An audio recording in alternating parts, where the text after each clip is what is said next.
मोजां दे नैबे मेडियानि गेजेरजों आं बेखौनो फोरमायनो लुबैदों दे बर' माहारियारि फरायसा आफाद जोंनि क'क्राझार डिस्ट्रिक्टनि बिथांमोननि जि नैथि जोनोम सान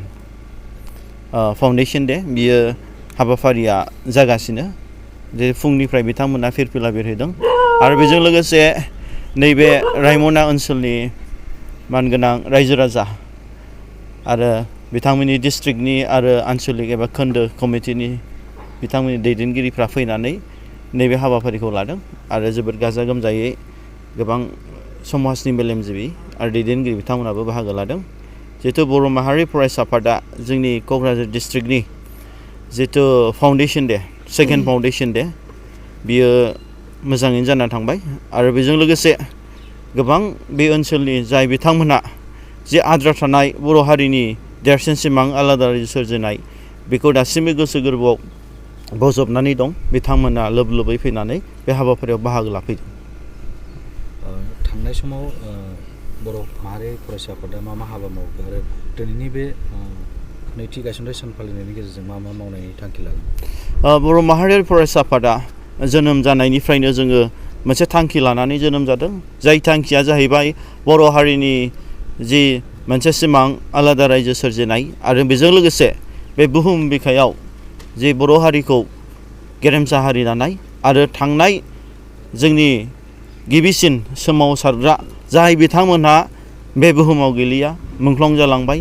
आरो जाय जोंनि बर' बिमाफ्रा बे आन्दलनावहाय गावनि गथ' गथाय गोमाजाबाय आरो जाय जोंनि गथ'फ्रा आन्दलनाव बिमा बिफा गोमाजानानै मावरिया जानांबाय दा बैफोरबादि आद्रा थानाय जिहेतु सिमां बे सिमांखौ बर' माहारियारि फरायसा आफादा बनसुआ जेब्ला जोनोम जादों थांनाय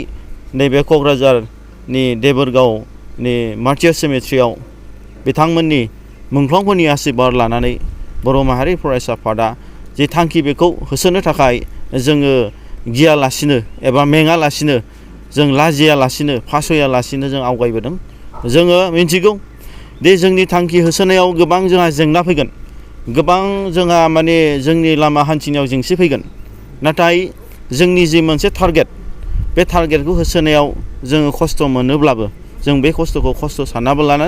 सानाबालानो जों आवगायबोदों आरो फैबाय थानाय समाव बर' माहारियारि फरायसा आफादनि जिथु जोंनि बनसुनि दैदेनगिरि बिथांमोना दासिमबो गोबां जिनिसखौ सोलोंदों जिथु बिथांमोना गोबां आफादजोंनो सोमोन्दो गैयामोन फ्रेश स्टुडेन्ट कलेज इउनिभारसिटि जोबनानै जिथु हारिनि थामोनथानि थाखाय मावनो होननानै बिथांमोना बारसोमफैदों बिथांमोना जिथु सोलोंगासिनो आरो फैबाय थानाय समाव बनसुआ जेसेबांसिम जों मोनसे लामा हान्थिलांगोन आवगायलांगोन अब्लासिम जों गोरासिन जागोन आरो जोंनि थांखियाव निस्सय सानसे समाव जों ग्रोम ग्रोमै बे बर' हारिनि गेजेराव बर'नि जारिमिननि गेजेराव बे बनसुनि सोमावसारनायानो बयनिख्रुइबो देरसिन एबा गोख्रोंसिन जागोन होननानै आङो बयनिसिमबो मिजिंथिनाय थाहरबाय।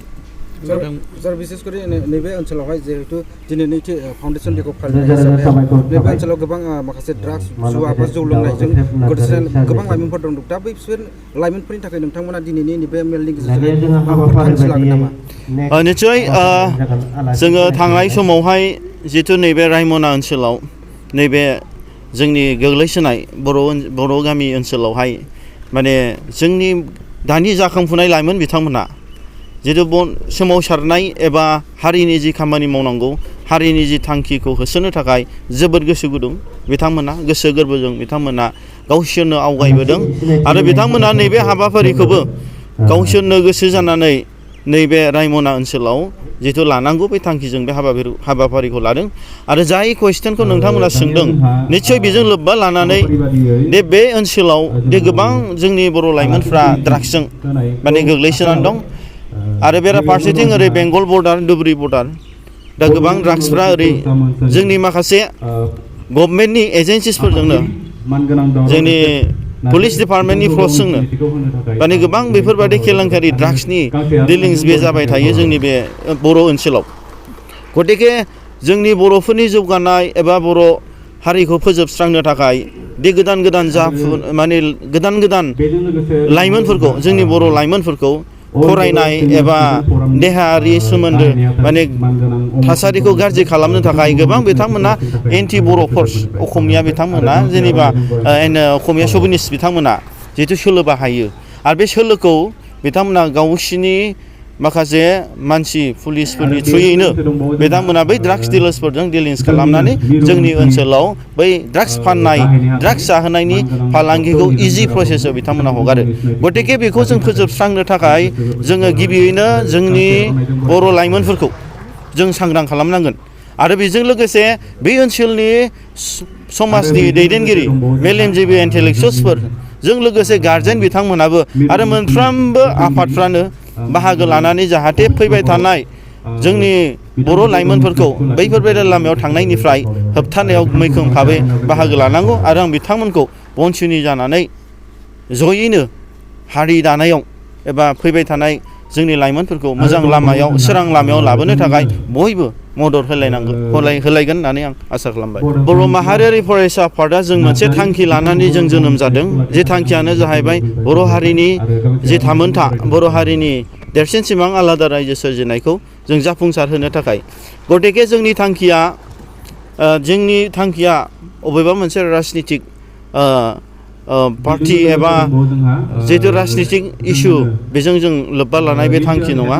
मानो होनोब्ला जोङो जोंनि थांखियाव होसोनो थाखाय साफ्रोमबो रायजो राजाखौ साफ्रोमबो बर' हारिखौनो जोंनो नांगौ गतिके जों सानो बनसुआ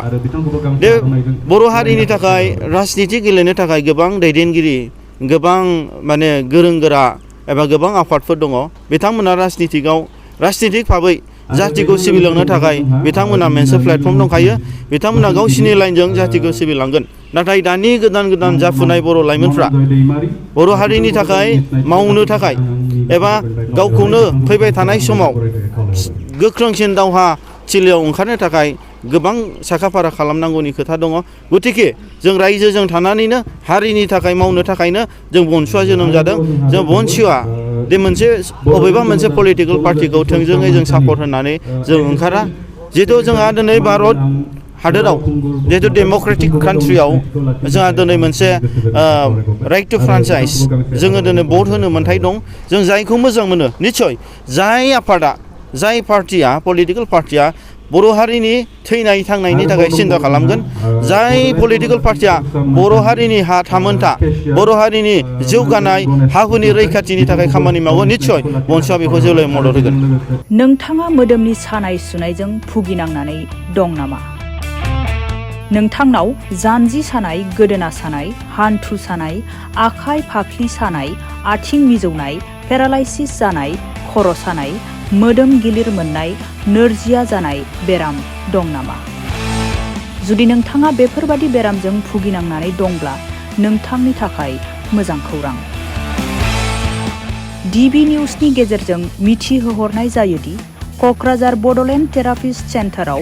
थेरापिस्ट थुब्लाव ब्रह्मआ गोरलैयैनो खम बेसेनजों फाहामथाय होगासिनो दं गोबां मिथिनो थाखाय 9974030738 मबाइल नाम्बाराव जगाजग खालाम